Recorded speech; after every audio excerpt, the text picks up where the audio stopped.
top half. Neil, I'm reading you on Coming back. Jeff. You sound good. Yes, sir. Couldn't be better. It's just burn luck.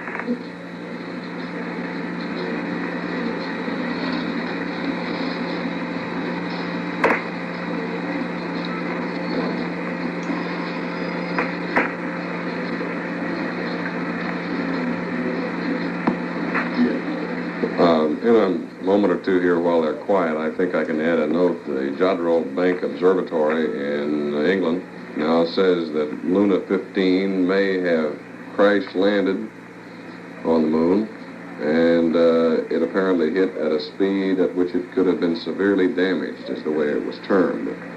Sir Bernard Lowe, the chief of the big tracking facility, said Luna 15 was traveling around 300 miles per hour when it hit the moon in the Sea of Crisis, about 500 miles northeast of where the Apollo astronauts are now. And if it hit at that speed, it's unlikely that anything is going to be working on it. And indeed, he said originally, when it touched down, that the signals had stopped, although at that time he said the signals they were receiving from Luna were appropriate for a soft landing. But as time goes along, they revise their figures and update them, and that's the latest. So, if that's correct, then there's no possibility at all of it returning, it would seem.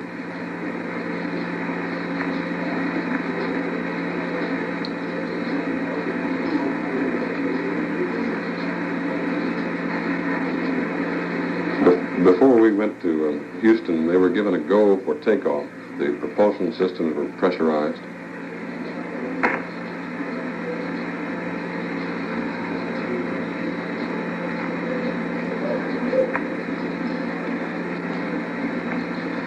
Now you're looking at a little model. The bottom stage with all the legs on it, which weighs about 4,500 pounds, will be left on the surface of the moon. It'll stay there. The top portion, the white portion, is all that will come back, and it weighs 10,837 pounds, and almost half of that is fuel. The ascent stage is about 12 feet high, and the bottom stage or descent stage is about 10 feet high.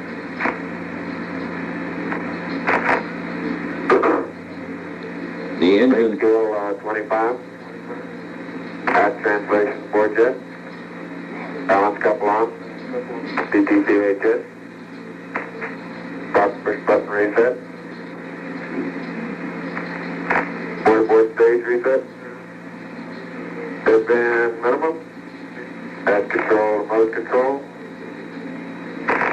Mode control auto. Mode auto. Crew of Eagle going through their pre-ignition checklist. The team standing by for 2 minutes to go to guide steering in the ag.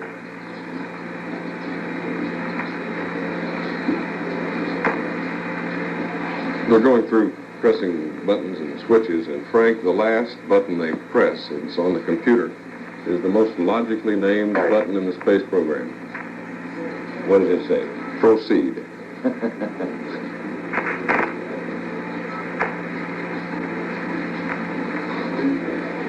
They punched that about, I'm told, about 5 seconds before liftoff. Eagle Houston, you're looking good there.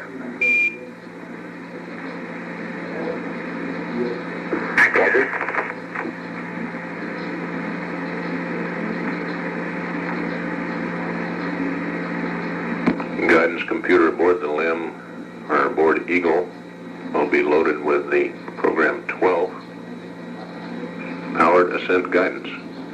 We'll continue to monitor now at 3 minutes 12 seconds away from ignition as crew of Eagle goes through their pre-launch checklist.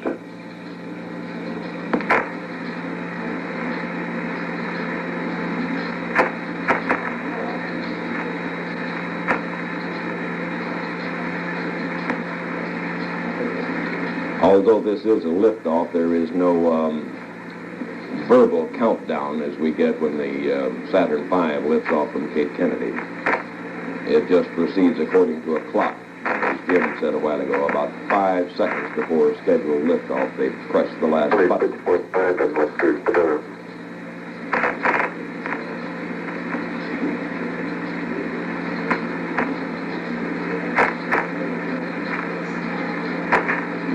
particular engine that they will use to lift off with, of course, has never been fired, but engines like it, or this has been tested on the ground. It's not been fired since they've been up there.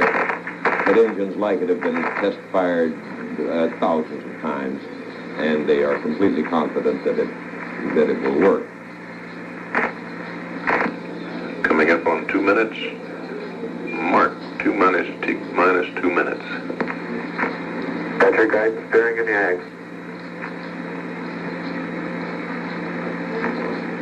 They either have already done it or they're in the process of severing all connections between the ascent stage and the descent stage, cutting cables, cutting bolts that hold them together. Those are explosive bolts. They flick a switch inside and all this happens in a sequence in a very short period of time, a second or two.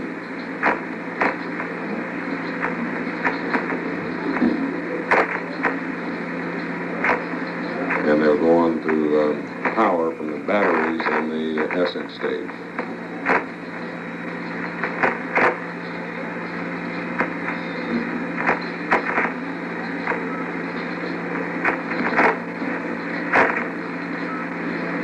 Okay, master arm on.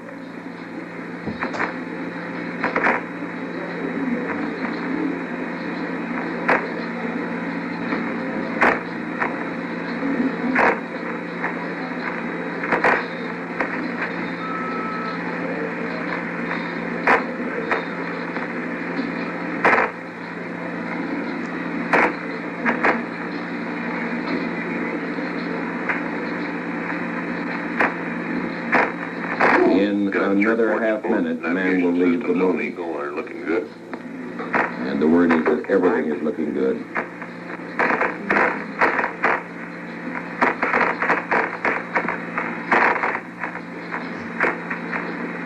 It will take them about 7 minutes after liftoff to be in the orbit. The engine will not be burning for a while. 8, 7, 6, 5, port stage, engine on ascent, proceed.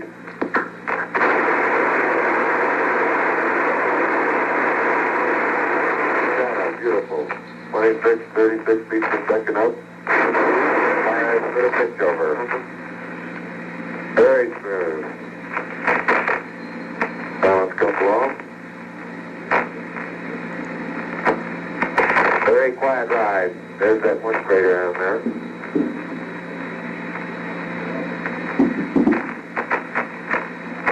Thousand feet high, 80 feet per second vertical rise. Eagle Houston, request manual start override. Clearly, they have ignited and are on their way. They are about 900 feet up now. Pitching over. 2,600 feet altitude. Well, better figures.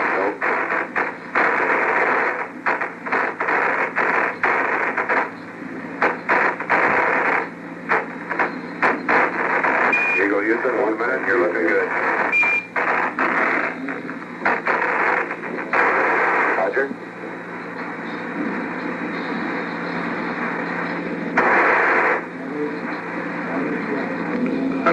Feet vertical rise rate. So a little bit of slow wallowing back and forth. Not very much thruster activities. Roger, mighty fine.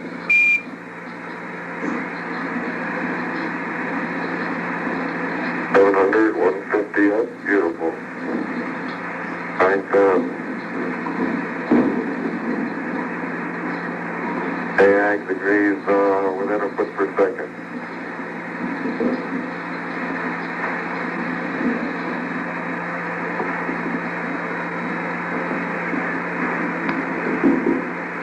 Eagle Houston, you're looking good at 2. Ping, zags, and mist in all agree. That's 2,000. 170 up, beautiful. 14 times.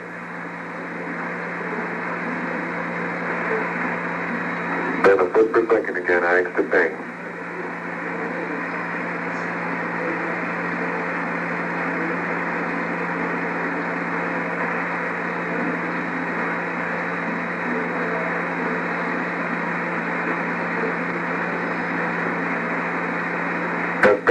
check is holding good, Houston.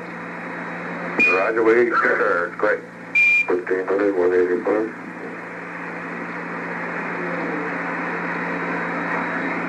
Aldrin is reading the horizontal velocity first, and then the vertical velocity. It's now 1,424 feet per second vertical velocity, 187 vertical velocity. Here you go, Houston. Your go at 3 minutes. Everything's looking good. Andrew?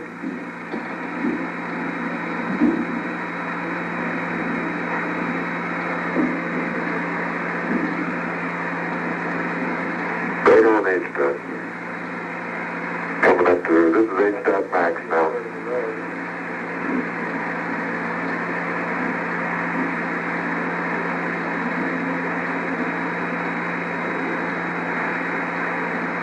This whole process of getting off the moon, I'm going right down UF1. going right down US 1, he said. A landmark they've designated on the surface of the moon. Height now approaching 32,000 feet.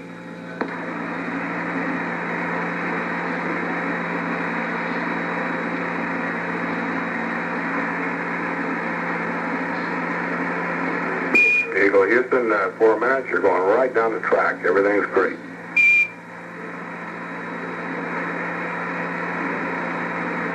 Horizontal velocity approaching 2,500 feet per second.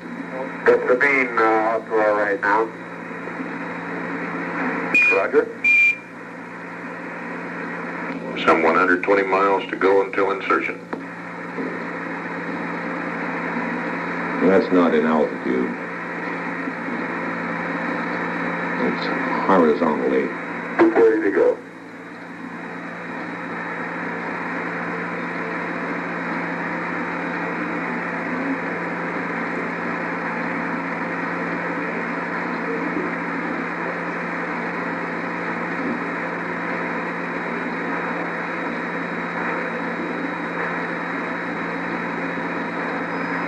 There's Ritter up there. And there it is, right there. Or there's Schmidt. And that's impressive looking, isn't it?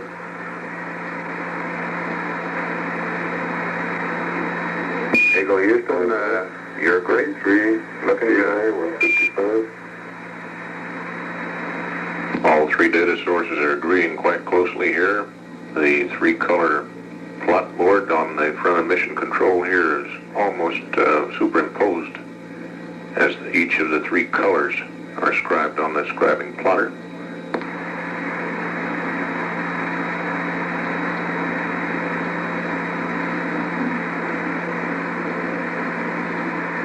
Oh, not so something good. It's bumped to the right.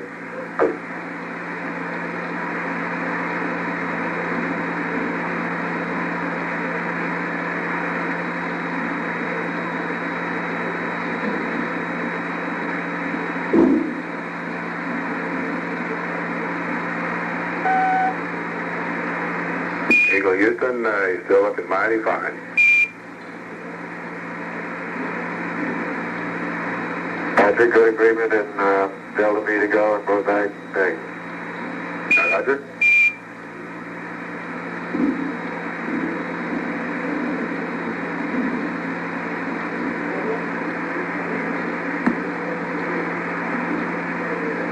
One minute to go in the burn.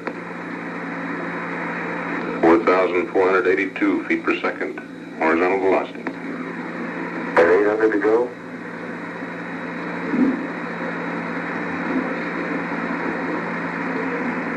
To go.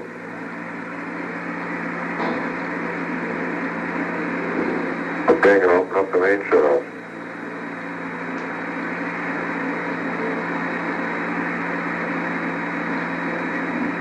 SSC pause, pressure's holding good, cross speed off. 850 to go.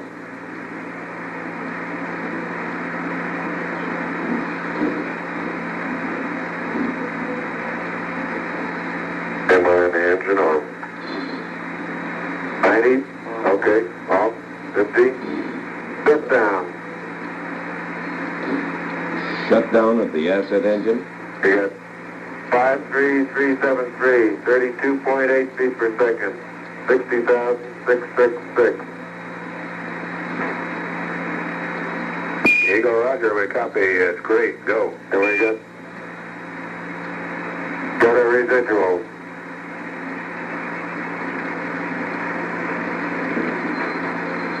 Take.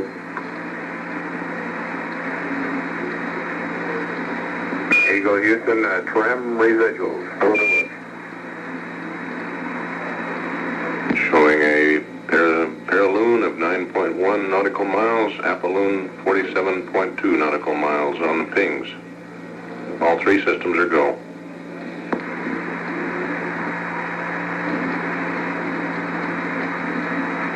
Cutoff velocity showing about 55-37 feet per second, plus or minus a foot or so on each of the three systems.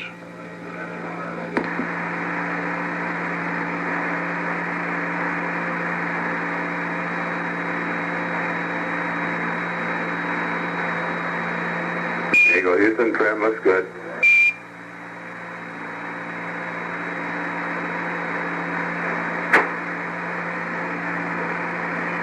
That's good.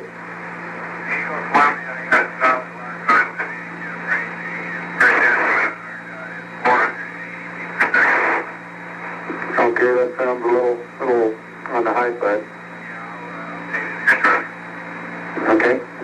Okay, Houston, we show 47.3 by 9.5. Roger, 47.2 by 9.5.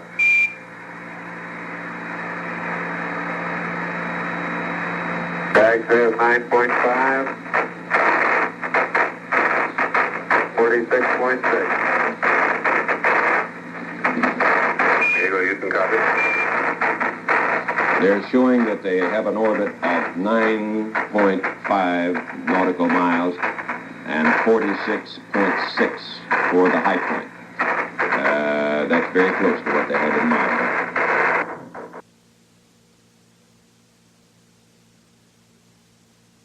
Of the moon and the beginning of his rendezvous leading to the docking with the mothership, which has been orbiting around the moon for the 22 plus hours that the two of them were down on its surface. And no hitch, no problem, no difficulty of any kind. We'll be back in just a moment. Now here's the word. ABC News will continue with its color coverage of Apollo 11 in a few moments. After this pause for station... And we will start again another one of these little blackboard illustrations to try to show what the maneuvers are like, and we will take up the maneuvers one at a time as they come along, but we'll make the basic layout now and get through the ascent phase of it. First of all, let's draw ourselves something here to represent the moon. And then we'll put the Columbia in an orbit around it of 60 nautical miles. Now the Earth is down here. Let's put it, that's not too well, that's a little lopsided, but I'll have to live with it. Let's put some marks here to show that it's about this point that they lose the signal with the Earth, and it's about this point over here which they acquire the signal with the Earth.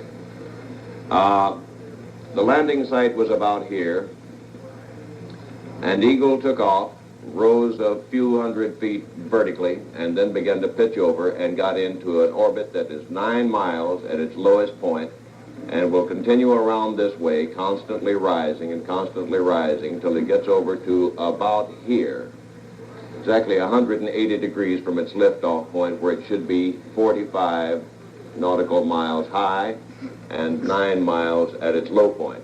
And the next maneuver will occur right here because they want to raise this low point and make it 45 miles high too. And you remember in orbital mechanics that 180 degrees away from wherever you increase or decrease the energy in your orbit, that is where it will have its maximum effect.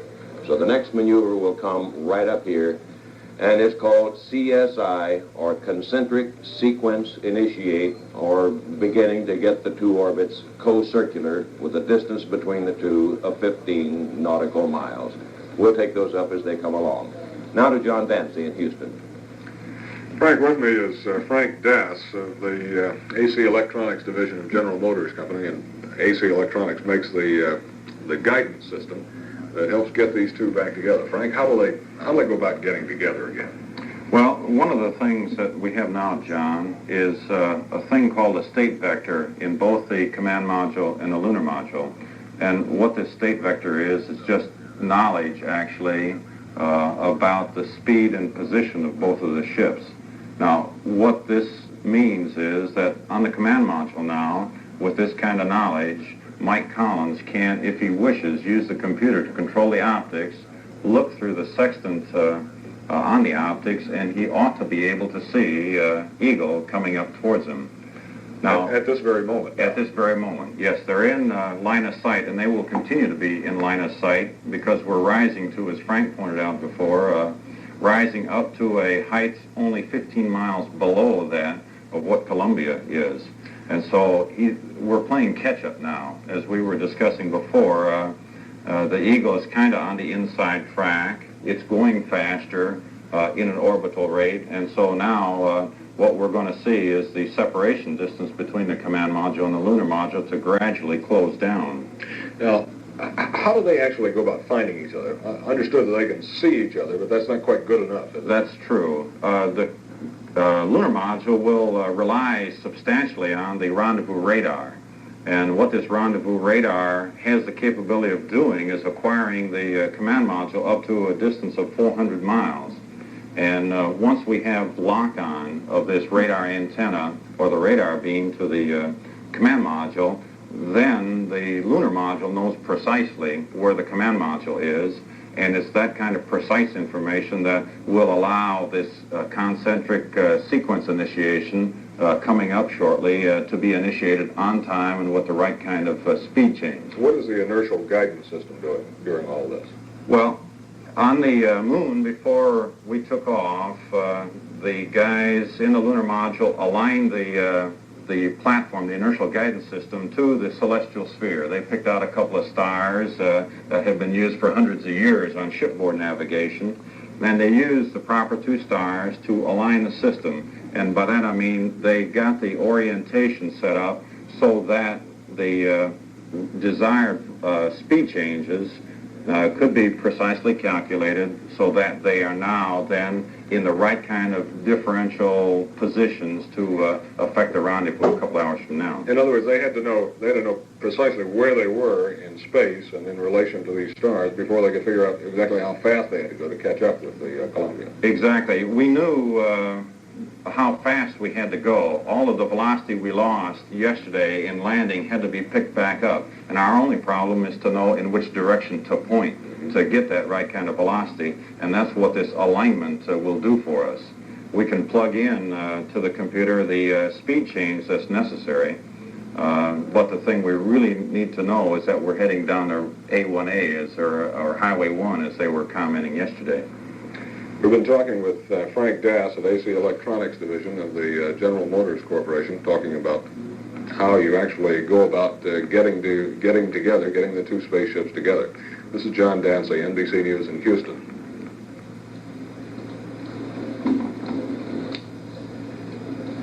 Thank you, gentlemen. They are off the surface of the moon. They are in the orbit that they wanted to get, 9 by 45 miles. They have some little while to go yet before they will complete a half a revolution of the moon and do the next exercise in their flight plan that will bring them ultimately to rejoining Mike Collins in Columbia, and sometime later, and I don't know the exact time right now, I've lost it, and they'll start back home. And we'll all be delighted to see and hear them. And we'll be back in just a moment. Struggling as we are to try to find words adequate to express our feelings about it and our amazement at what man is able to do, and still at the same time recognize that while it makes us proud, it also makes us feel very humble. And I was walking from the hotel over to NBC News Space Center a little earlier in the day, and I could hear little snippets of conversation between people as I walked along. gathered here and there.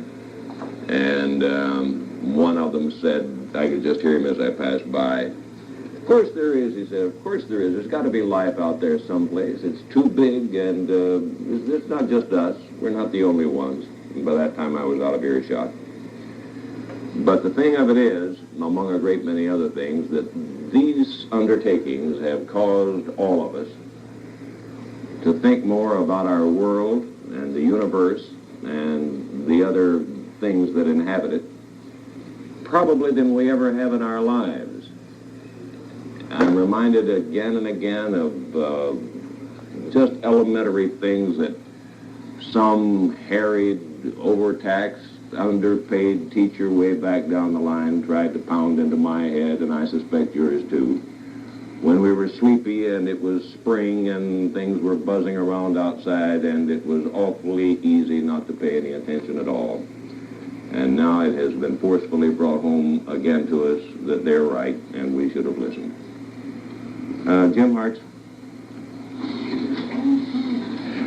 We have a guest, Frank, to talk about what was left on the moon besides the $1 million worth of what's called junk now, the tools and TV camera and things like that, which are of no use, plus the descent stage of the engine. There are two very important experiments, two packages that were left there. They were made by the Bendix Corporation and Mr. Angelo Macucci. Is that right? It's close enough. All right. He's with the Bendix, and he's going to explain them for us. And we have models of them, so we'll be able to see them. And let's take this one first. The seismometer? Fine. The seismometer, as has been mentioned frequently throughout this mission, is on the moon to record and to transmit back data on moonquakes. It will also detect meteorite impact and, of course, backpacks being ejected from the LEM, as we saw last night. It's already working. Right. It began to work as soon as the Earth sent up a command to uncage the sensors inside this gold-looking cylinder that you see.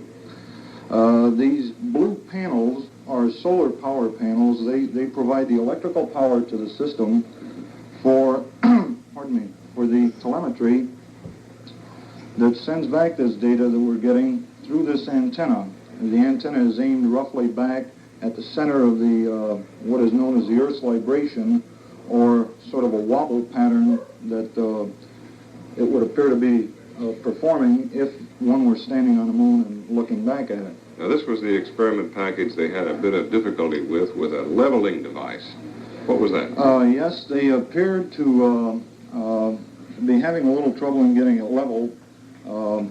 Astronaut Aldrin reported that the ball didn't seem to want to center, that it was riding toward the edge. Now, I'm not sure just what might have caused this. It's like a carbonate level, I take it. Yes, right, and it operates pretty much the same way. There's a little dish, and there's a steel ball in there that rolls away from the edge whenever the experiment is placed so that it is within its tolerances of level.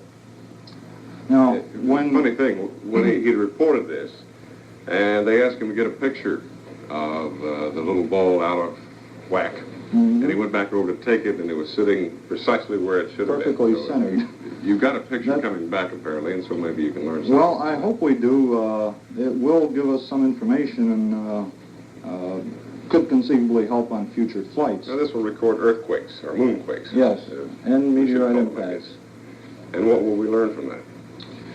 Well, I'm really not in a position to indicate everything that can be learned. Just what I happen to know about it is that it should help tell us whether some of the craters on the moon were formed by volcanic action as opposed to impacts. Beyond that, I'm really not sure. It will probably help tell us something about the surface characteristics.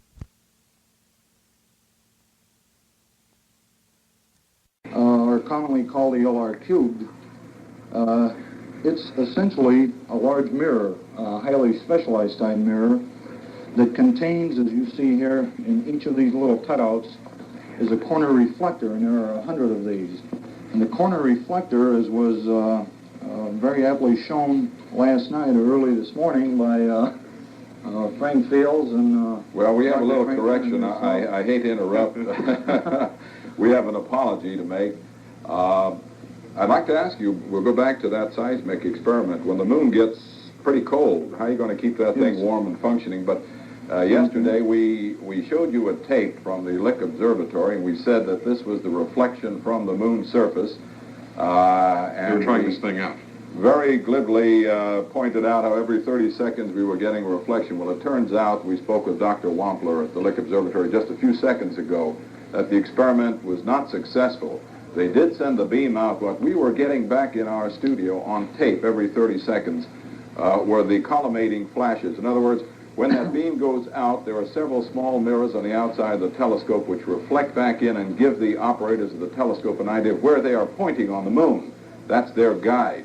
And we went on to explain that this was the reflection from the moon's surface. It was not, and they will try again tonight.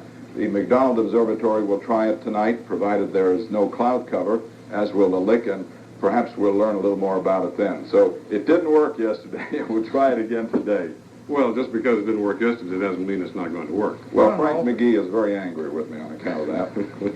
You and Dr. Franklin did rather well here in the studio, I thought. It shows you how scientists can fool people all of the time, doesn't it? Well, they're going to try again, so we shouldn't be too disappointed yet. As I understand it, we were talking, we went through this last night with these small little mirrors, the light going in comes back out at the same angle that it went in. Along the parallel path, yes, as opposed to going out at an angle of reflection, which would be equal to the angle of incidence, or the input angle. All right. These come right back along the parallel path, and they come directly back, therefore, to the transmitting station, so that the signal that's sent out by a particular station is also measured by that same station. And you measure the amount of time that it takes for the beam to go out to be reflected back, and you can very accurately then, over a period of time, compute the distance between the Earth and the Moon. Very exactly. Well, over a period of time down to within 6 inches or 15 centimeters. I think they're also going to try to determine whether continents are moving by triangulation. A laser in the United States, say, and a laser in Europe going at once, and by figuring the angles and the times, why they can figure out exactly where they are. Continental drift, I understand it will help in determining the accuracy of our current maps, and the maps can all be updated on the basis of the information that we get back from this. Now, Frank asked another question about keeping the seismograph warm. Yes, if I can step back over this way, you may notice on the top of the thermal plate here, the sun shield, that there are two little top hat looking devices. These are small isotope heaters. They operate from a very small nuclear fuel cell, and they're designed to empty all of their heat downward onto that thermal plate during lunar night in order to try to keep the electronics in there at a comfortable level. You see, normally during the day, we get sunlight striking the panels, and the electronics stay warm just by virtue of being turned on. Of course, as soon as the sun goes over the horizon, and we're in lunar night, we can't operate.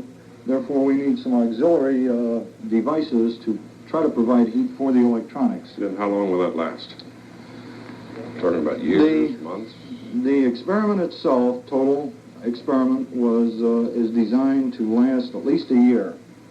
The laser reflector, since it's passive, and there's very little that can go wrong with it other than, a direct hit by a meteoroid, or if something happens to coat almost the entire surface, of course it wouldn't operate, but this should last anywhere from 7 to 10 years. What are we going to do in the next flights now?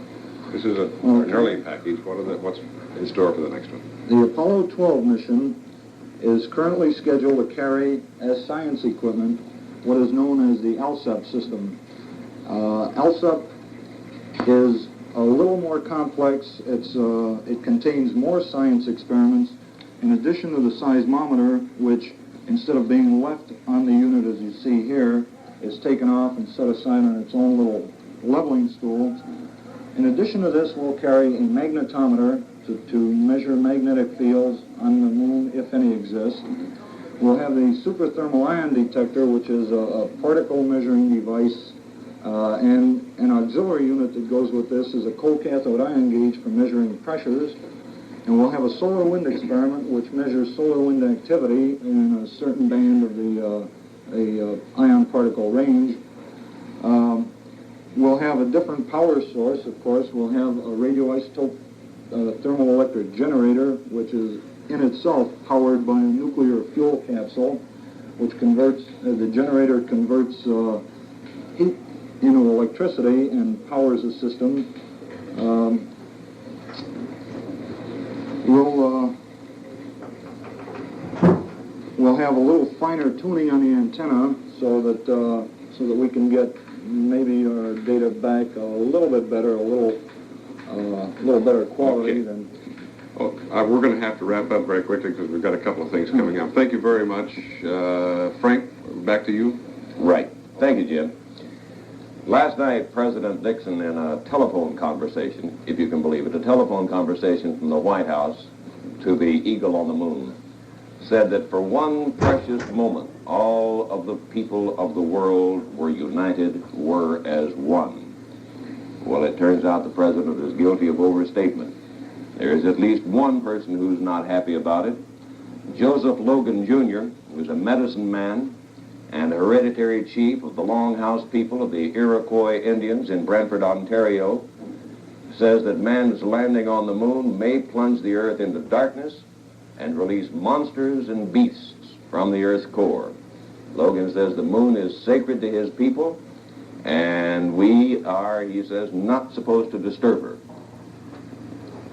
We have a seismometer up there, Dr. Franklin, in case it does get disturbed, either from an impact, from something landing on it, or something like a volcano erupting within it. My question is, can one seismometer record such a disturbance regardless of where it might occur on the moon? Well, I think it depends upon where things are coming from. If there's a disturbance on, say, just exactly the opposite side of the moon, and if the moon happens to be built somewhat like the Earth with a core in the middle of it, then the chances are we will not get a direct shake, direct wave from the other side. Now, let me just interrupt for a moment. In that event, we wouldn't even know that a disturbance had occurred, would we? That's right. There'd be a shadow zone, you see, cast by the center of the moon. However, if the moon is built, perhaps like a raisin cake with little scattering centers all around through it rather than a lump at the middle, then we'll have multiple scatterings and then we probably won't know where it comes at all. However, I think they've thought about this, and with one seismograph, however, they can get just the information from one station. It is of great importance to get more of them up there, scatter them around so that we can get perhaps the same quake observed from many different sites. And when this happens, then we will have triangulation, or even better, to find out just where it comes from and to analyze what kind of wave we're getting. There is the kind of wave that pushes like this, and there's a kind of wave that oscillates, and the two of them are very important to understand. Well, I'm sure they are, but now let's suppose that we had enough seismometers up there, and it's not too far-fetched. Well, it's hardly far-fetched at all now to think that eventually we will have enough up there.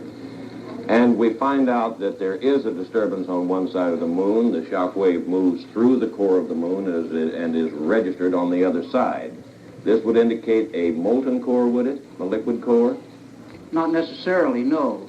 If there is a fluid core of some kind, it will not take the shear waves, the waves that try and tear it apart, but it will take the pressure wave.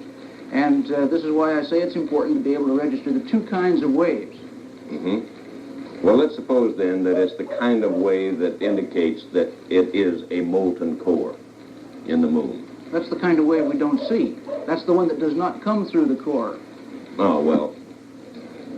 What I'm really trying to find out is, will the seismometers, this one or any of them in combination, settle the question of whether the moon has a molten core and whether it is, quote, live or, quote, dead? The one seismograph will tell us whether the thing is alive or not, in the sense that there is movement inside the moon. Several seismographs will tell us more about that, but The real structure of the moon, I don't think, will be determined positively, that is without too much question, until they get several seismographs up and then start making explosions in various places so they know precisely what the energy is they inject into the moon and where it's coming from. Well, explosions, okay. This is active seismic exploration. Yeah. I can see drilling a little hole and planting something down there and popping it off to give you the explosion that you want. But I read somewhere that somebody had the idea that one of the first things man ought to do is to fire a mortar on the moon. Now, I know why he wants to do that, but I think that's a perfectly horrendous idea. If the first thing we do when we get on the moon is start shooting off guns. And I can get quite emotional about that, but I won't. We'll be back in just a moment. Now, here is a word from 21 minutes past 2, and they have been given permission from the ground to undertake the next exercise in their rendezvous and docking sequence. And if you'll remember a while ago, we lifted them off here, got them into an orbit 9 miles low at its low point, 45.5 miles actually high at its high point. And the object now is to raise the low point to where it's almost as high as the high point. And this is called concentric sequence initiate, or they're trying to get essentially concentric or co-circular orbits here. So they will increase the energy of their orbit here, which will raise raise this point over here 180 degrees later. So this burn now is coming up, and it'll be about like that, and they'll settle for 45.5 by 44 nautical miles. They'll refine it a little bit later with still another maneuver that's called CDH, or constant differential height, trying to get exactly 15 miles in between the two of them. As we mentioned a moment ago, President Nixon placed a phone call last night from the White House to Armstrong and Aldrin just after they had stepped out onto the surface of the moon, and I think shortly after they had planted the flag. We're going to go back now and see that again. That a person can, traveling on the surface, leave them out of your field of view. Is that right now, Houston? That's affirmative, Buzz.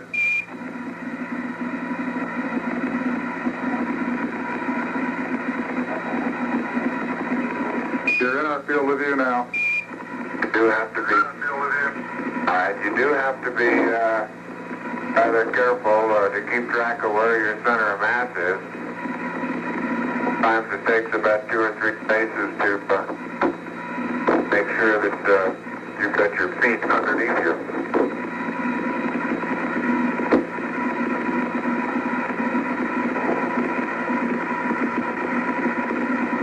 And about 2 or 3 or maybe 4 easy paces can bring you to a fairly smooth stop.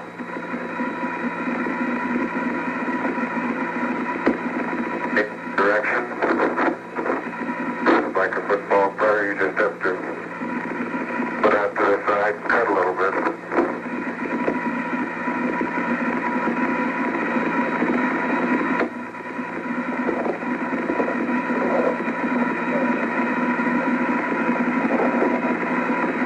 So-called kangaroo hop does work, but it seems your forward stability is not quite as good as it is in the more conventional, but after another.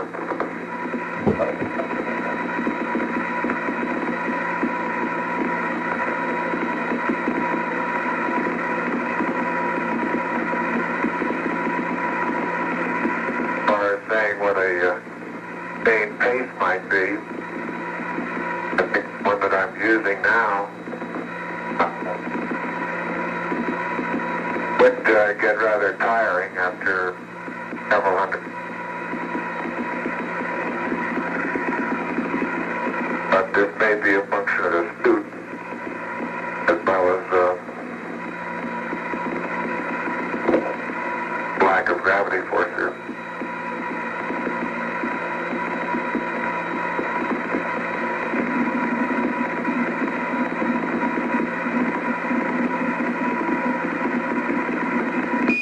Tranquility Base, this is Houston. Can we get both of you on the camera for a minute, please?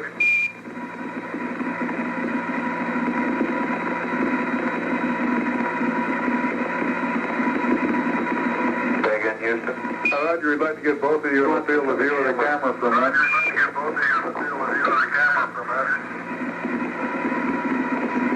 Neil and Buzz, the President of the United States is in his office now and would like to say a few words to you. Over.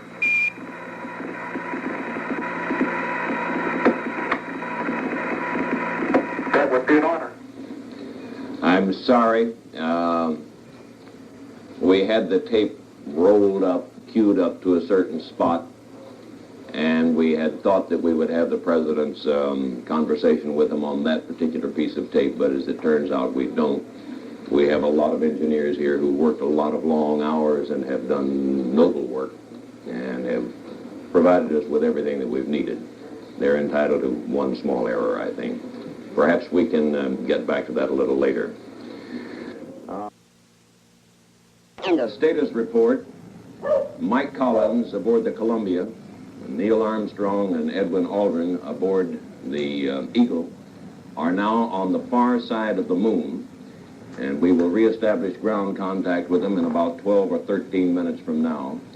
It is presumed that they performed their second maneuver, the one to begin to get them into an orbit that would be circular, and within that being followed by Collins in the Columbia with 15-mile separation. We will know that when they establish contact with the ground again. And we're about an hour and 55 minutes away from the scheduled time for rendezvous. Last report, all was well. We are monitoring, of course, and we'll bring you any information from them or from Mission Control in Houston when it becomes available.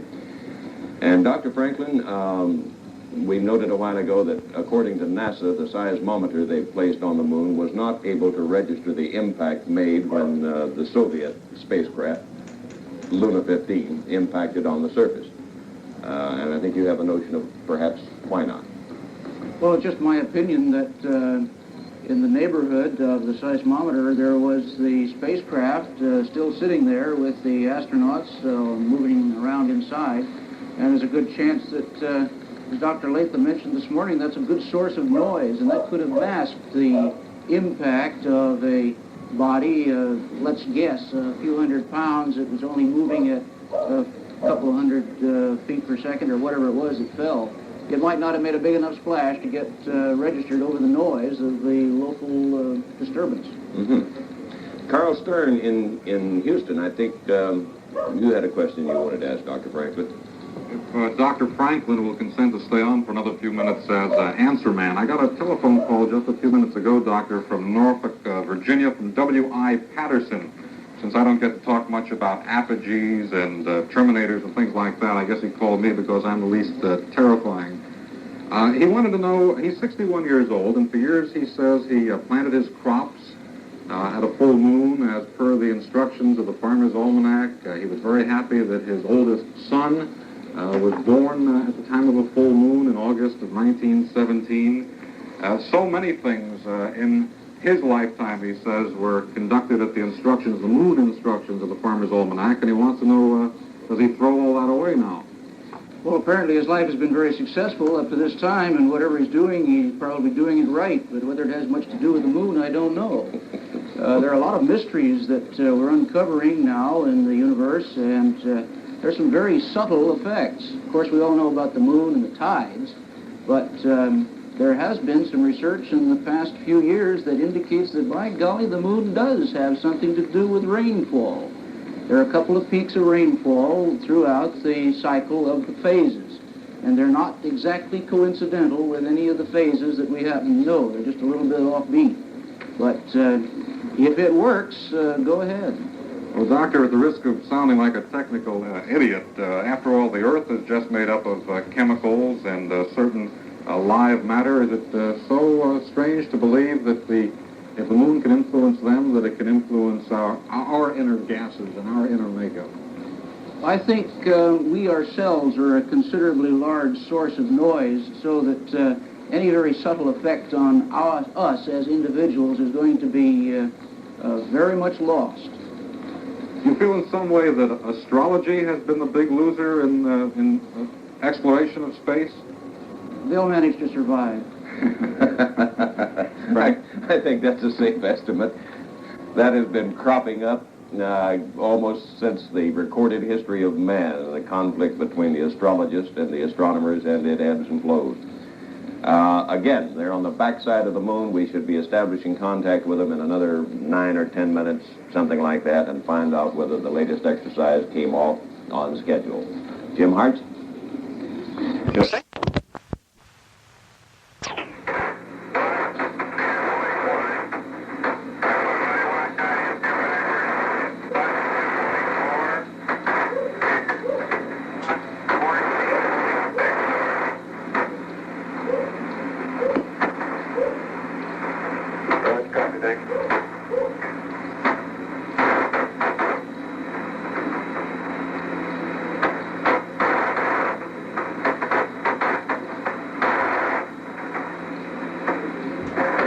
Houston Eagle got an EPS line, a CO2 line. Partial pressure is reading about 1/2 millimeters. Eagle in Columbia, Houston Rugby, copy.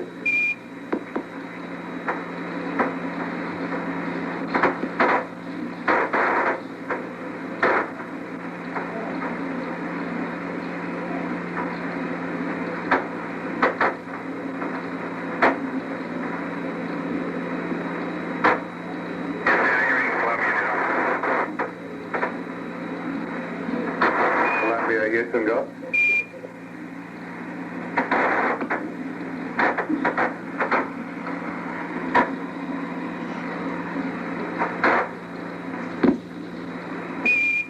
Eagle, Houston, we're sure that's a sensor problem. You can leave it on primary. Okay.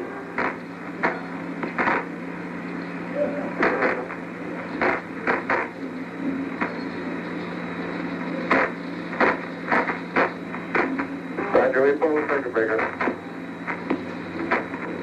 Roger, Eagle.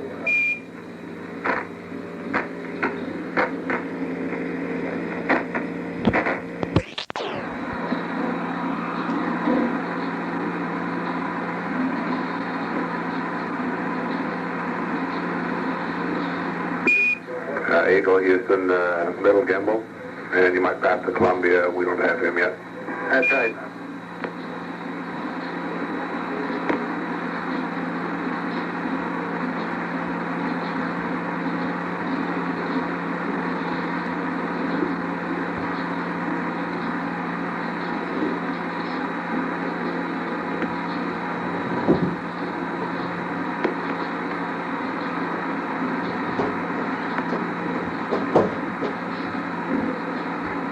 They're about like that, 60 miles above the surface of the moon, very close together.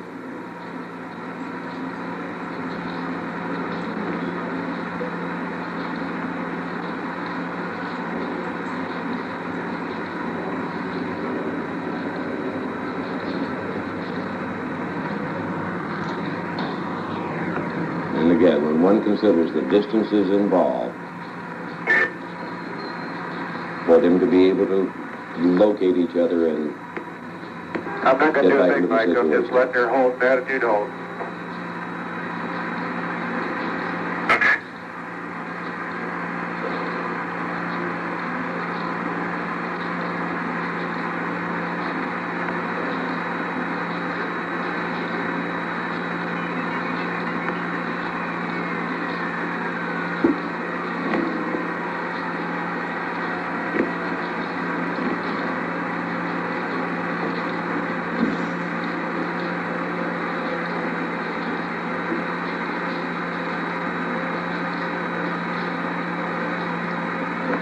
And if you will imagine looking at the screen there, that the Eagle came from the left-hand side of the screen and beneath the Columbia, moved along a line like that and then up on a level with it and ahead of it. That was the final phase of their terminal maneuvers.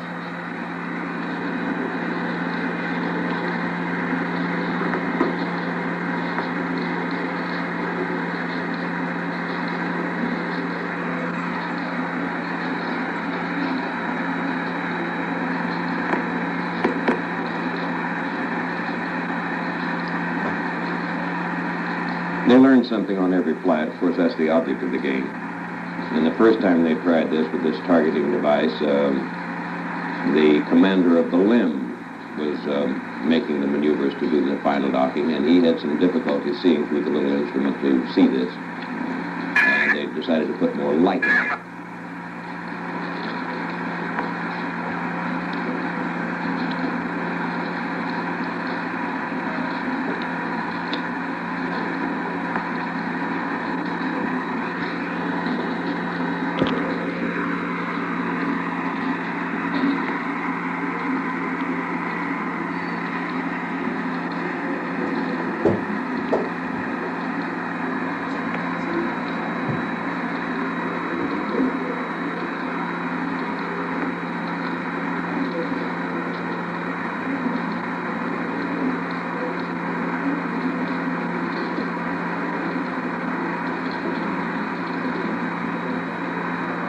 This chase,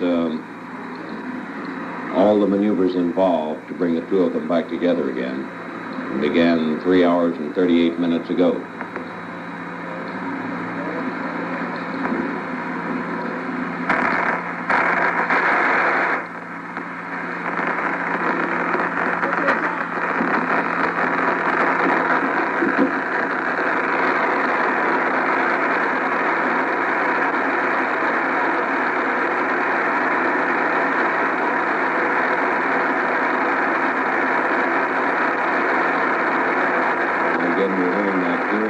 Crying noise that indicates the antennas up there and the antennas down here are not in exact alignment. Ukraine?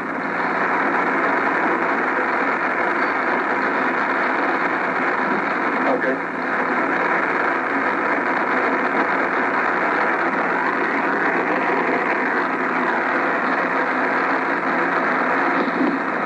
I'm not exactly sure of how these antennas are aligned when they're in this particular maneuver, but it could be that the command module's antennas are on the wrong side. They're highly directional, and they're rigged on a little, it's called a gimbal. It has motors, and it can go in three directions, but all three directions, but it's on one side of the spacecraft, and if that's turned away, there's a certain angle in which they cannot hit the ground tracking station, so it may be that way now.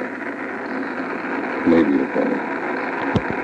Here is B3 and C4 safety. Okay.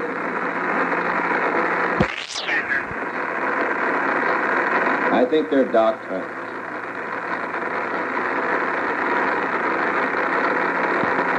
But I would like to hear some confirmation of that from Mission Control.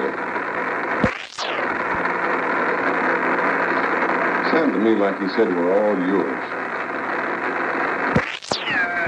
didn't feel as such, and I thought things were pretty steady. I went to retract there, and then that's when all hell broke loose. Now that sounded like Collins talking about some problem they Were you had. guys, did it appear to you to be that you were jerking around quite a bit during the retract cycle?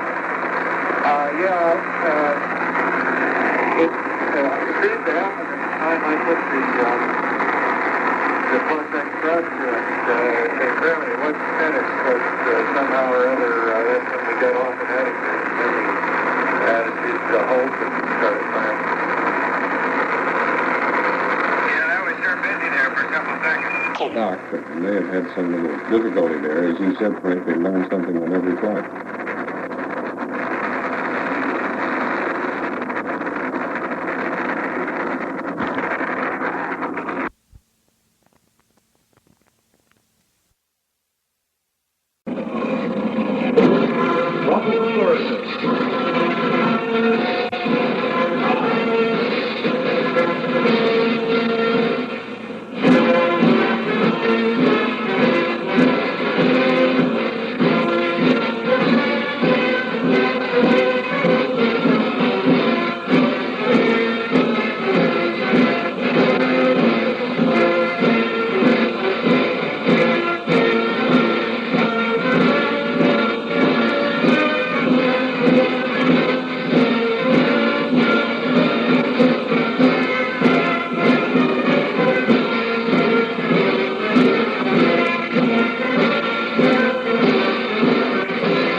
President Nixon waving to the astronauts. The curtains have been drawn. And there they are in the rear window. The President signaling for applause from the crowd. Astronauts gather in the window. Neil, Buzz, and Mike, I want you to know that I think I'm the luckiest man in the world. And I say this not only because I have the honor to be President of the United States, but particularly because I have the privilege of speaking for so many and welcoming you back to Earth. I can tell you about all the messages we've received in Washington. Over 100 foreign governments, emperors and presidents and prime ministers and kings have sent the most warm messages that we've ever received. They represent over 2 billion people on this earth, all of them who have had the opportunity through television to see what you have done. And then I also bring you messages from members of the Cabinet and members of the Senate and members of the House and the Space Agency, from the streets of San Francisco, where people stopped me a few days ago, and you all love that city, I know, as I do. But most important, I had a telephone call yesterday. The toll wasn't incidentally as great as the one I made to you fellows on the moon. I made that collect incidentally, in case you didn't know. But I called three, in my view, three of the greatest ladies and most courageous ladies in the whole world today, your wives. And from Jan and Joan and Pat, I bring their love and their congratulations. We think it's just wonderful that they could have participated, at least through television, in this return. We're only sorry they couldn't be here. And also, I've got to let you in a little secret. I made a date with them. I invited them to dinner on the 13th of August, right after you come out of quarantine. It will be a state dinner held in Los Angeles. The governors of all the 50 states will be there, the ambassadors, others from around the world and in America. And they told me that you would come too. And all I want to know, will you come? We want to honor you then. We'll do anything you say, Mr. President. Anytime. One question I think that all of us would like to ask, as we saw you bouncing around in that boat out there, I wonder if that wasn't the hardest part of the journey. Was that the only, did any of you get seasick? No, we didn't, and it was one of the harder parts, but it was one of the most pleasant, we can assure you. Yeah. Well, I just know that you can sense what we all sense when you get back now. Have you been able to follow some of the things that happened when you've gone? Did you know about the All-Star game? Yes, sir. The capsule communicators have been giving us daily news reports. Yeah. Were you American League or National League? I'm a National League man. Non-partisan, sir. Yeah, that's right. There's the politician in the group, right. We're sorry you missed that game. Yes. Well, you knew that too? You really? Yeah, we heard that... the rain. The rain. Right. Well, we haven't learned to control the weather yet, but that's something we can look forward to as tomorrow's challenge. Right. Well, I can only summarize it because I don't want to hold you now. You have so much more to do. And, gee, you look great. You feel as good as you look. You're great. We feel just perfect, Mr. President. Yeah. I understand Frank Borman says you're a little younger by reason of having going into space. Is that right? Do you feel that way, a little younger? We're a lot younger than Frank Borman. There he is over there. Come on over, Frank, so they can see you. And you going to take that line down? It looks like he has aged in the last couple of days. Come on, Frank. Mr. President, the one thing I wanted, we have a poet in Mike Collins, and he really gave me a hard time for describing your words of fantastic and beautiful. And I counted them. In 3 minutes up there, you used 4 fantastics and 2 beautifuls. Well, just let me close off with this one thing. I was thinking as you know, as you came down, and we knew it was a success, and it had only been 8 days, just a week, a long week, that this is the greatest week in the history of the world since the creation. Because as a result of what happened in this week, the world is bigger, infinitely, and also, as I'm going to find on this trip around the world, and the Secretary Rogers will find that he covers the other countries in Asia. As a result of what you've done, the world's never been closer together before. And we just thank you for that. And I only hope that all of us in government, all of us in America, that as a result of what you've done, we can do our job a little better. We can reach for the stars just as you have reached so far from the stars. We don't want to hold you any longer. Anybody have a last word? How about promotions? Do you think we could arrange something? No, we're just pleased to be back and very honored that you were so kind as to come out here and welcome us back. And we look forward to getting out of this quarantine and talking without having glass between us. And incidentally, the speeches that you have to make at this dinner can be very short. And if you want to say fantastic or beautiful, that's all right with us. Don't try to think of any new adjectives. They've all been said. And now I think, incidentally, that all of us the millions that are seeing us on television now, seeing you, would feel as I do that, in a sense, our prayers have been answered. And I think it would be very appropriate if Chaplain Pierto, the chaplain of this ship, were to offer a prayer of thanksgiving. And if he would step up now, Chaplain, thank you. Let us pray. Lord God, our Heavenly Father, our minds are staggered and our spirits exultant with the magnitude and precision of this entire Apollo 11 mission. We have spent the past week in communal anxiety and hope as our astronauts sped through the glories and dangers of the heavens. As we try to understand and analyze the scope of this achievement for human life, our reason is overwhelmed with abounding gratitude and joy, even as we realize the increasing challenges of the future. This magnificent event illustrates anew what man can accomplish when purpose is firm and intent corporate. A man on the moon was promised in this decade, and though some were unconvinced, the reality is with us this morning in the persons of astronauts Armstrong, Aldrin, and Collins. We applaud their splendid exploits, and we pour out our thanksgiving for their safe return to us, to their families, to all mankind. From our inmost beings, we sing humble yet exuberant praise. May the great effort and commitment seen in this Project Apollo inspire our lives to move similarly in other areas of need. May we, the people, by our enthusiasm and devotion and insight, move to new landings in brotherhood, human concern, and mutual respect. May our country, afire with inventive leadership and backed by a committed followership, blaze new trails into all areas of human cares.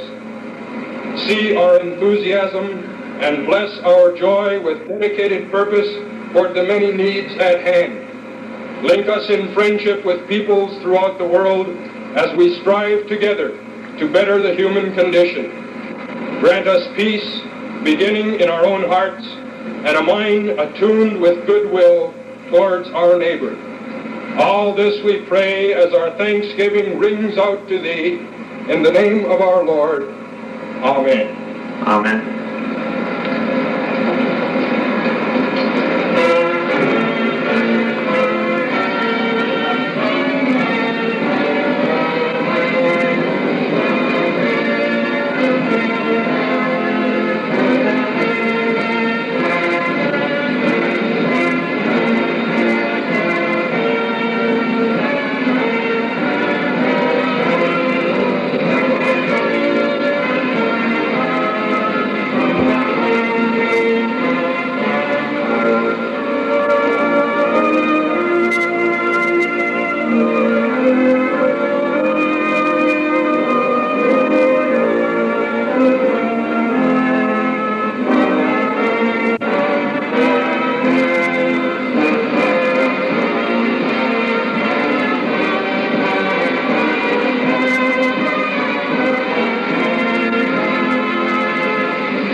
traditional ruffles and flourishes. Hail to the chief. The president now going up the escalator to the flight deck where we find Keith McBee. Dallas, I don't think we've seen the president look like that since his own inauguration. In fact, I think he was even more enthusiastic when he was talking to the astronauts in their sealed chamber. He was like he was about to hug himself. He was so thrilled. And he's appeared that way all day on the flight bridge. He's watching the splash down. But more especially when he confronted them through that little glass door. I thought he would just take a little leap or something. Here he is, marching on the flight deck. He's bidding farewell to Captain Cyberlick, who the past 2 weeks has been one of the most overworked men we've ever seen. The captain, I think, is taking him over to meet, yes, he is, some sailors from the flight deck crew. They're very courageous young men, these sailors. Their world and their being is in a loaded flat top, loaded with high-tension wires and catapults and razor-sharp whirring propeller blades, helicopter rotor blades, and high-powered aviation fuel. We've had tragedies in the Navy, and these young men lead very dangerous lives. At the same time, the ship's confidence. We make sure they'll get through. Now, the president's going down the line shaking hands with those flight deck crewmen. A little grimy and a little dirty. But no one deserved the presidential handshake more. These young fellows who keep the planes flying on and off. All those different colors of their jerseys represent the different chores they have on the flight deck, dealing with ordnance or fuel or safety, moving helicopters. It's getting near the rainbow side boys who have those different flight colors on. There you'll go, we assume, right up the steps and into Marine One. Somebody asked Captain Cyberlick the other day whether this wasn't a great inconvenience having the president and all his party on board when he was trying to recover astronauts in a spacecraft. And he said, no, he thought it was an inconvenience for the president to have to get up before 5 o'clock in the morning.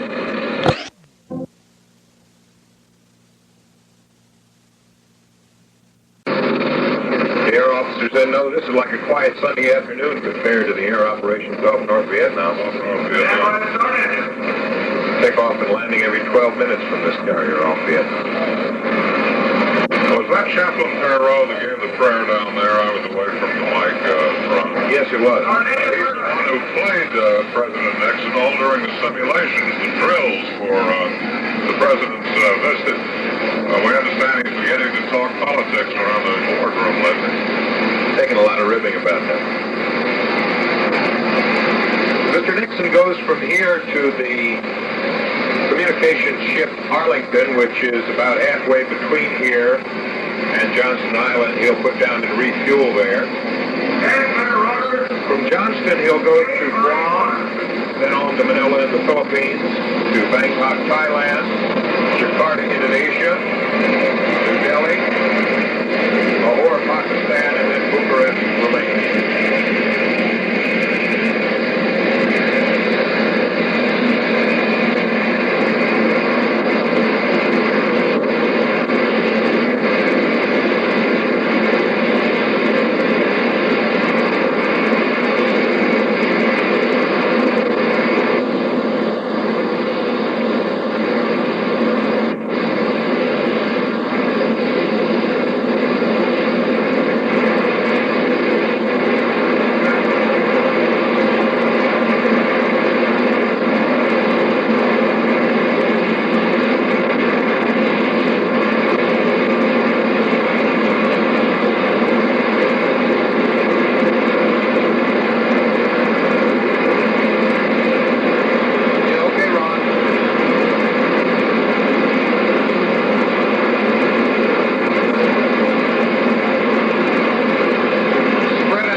businessmen, press aides, cool newsmen, customary retinue of the President of the United States.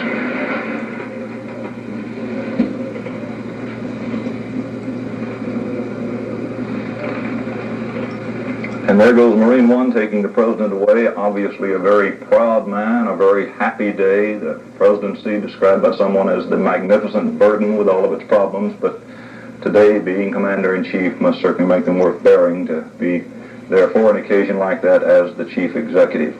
Jules, there in the on the lower flight deck as the President went down to see the astronauts, I couldn't help but think that he reminded me very much of a very proud father who had gone to the hospital to see a newborn child and discovered that he had triplets.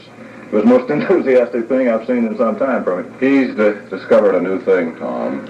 He discovered it through Frank Borman, who has now become a close aide to the President, who was assigned to him for this entire mission. And he's discovered, I think, that in this torn, tormented time of ours, with a country that's searching for to do the things it has to do, that this great thing that's been done here, this lunar landing, is, if anything, a unifying factor. It's a moment of national triumph and dedication. And I think he really feels it deeply, as all of us do. And we'll have more on the flight of Apollo 11. And so goes the Apollo 11 mission, a success from the moment of liftoff, July 16th at Cape Kennedy at 9:32 a.m. through this historic moment before dawn out in the Pacific, when astronauts Armstrong, Aldrin, and Collins splashed down in their Apollo 11 spacecraft in high waves, a high sea state, and winds, to be successfully recovered by the helicopters from the carrier Hornet with the President waiting aboard. Tom? Jules, of course, the first public commitment, the first firm and final commitment to land an astronaut on the moon was made back in 1961, and today we've had a chance to see that commitment fulfilled.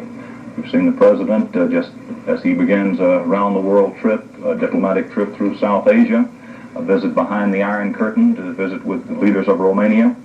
We've seen him there on the aircraft carrier thoroughly enjoying this event with us, talking to the astronauts. We have seen, and really for the first time, it brought it home to me that the astronauts are back. They are safe, seeing their faces firsthand through the glass, of course, by way of television. So it is a very momentous day, and reaction everywhere is just as you might expect, that everyone is very grateful the astronauts are back.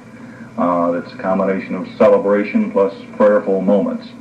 At the homes of the astronauts, a number of the youngsters set up fireworks, and they were shooting them off outside to say that they welcome them back. They'll have very little time to spend with their families in the days ahead. They go into quarantine now for quite a period, a couple of weeks, and then after that they only come out and have one day with their families privately before they begin a tour which will take them through a ticker tape parade in New York, Chicago, and Los Angeles, all in the same day, to be climaxed by a big dinner that the President was mentioning there on the carrier, a dinner in Los Angeles. I believe that's on the night of August 13th. So it has been quite a day, Jules. Tom, one of the most eager group of people I know of is waiting back in Houston, some 60-odd experimenters who are cloistered about, or we should say clustered about, really, the Lunar Receiving Laboratory, waiting for the rock and soil samples that are contained in those two precious SRC, or sample return containers, to get back to Houston. As soon as the Apollo 11 spacecraft is lifted aboard the Hornet, which should be any minute now, the boxes will be taken off and sterilized and cleaned there, then flown ahead of the astronauts back to Hawaii and flown nonstop to Houston to start the processing of the boxes and the rock and soil samples through the Lunar Receiving Laboratory. The boxes will again be sterilized late tomorrow afternoon when they arrive in Houston, and Saturday morning, with scientists breathlessly waiting, the boxes should be opened and the first rock samples removed. It may take 30 to 50 days for the samples to be distributed. Indeed, the rocks will be sliced down into razor blade thin sections to be passed out to experimenters from all over the country and all over the world, eager to determine whether there's water, whether there's chemistry, what kind of chemicals are in that rock, what kind of rocks they are, what the soil samples show. Did Buzz Aldrin really see moisture in the dark cluster of soil he brought up in the coring tube sample Sunday night on the moon? Those rock and soil samples will be more closely examined than any in history, and out of it may come some basic new fundamental knowledge about the moon, which indeed may tell us much more about how the Earth itself began.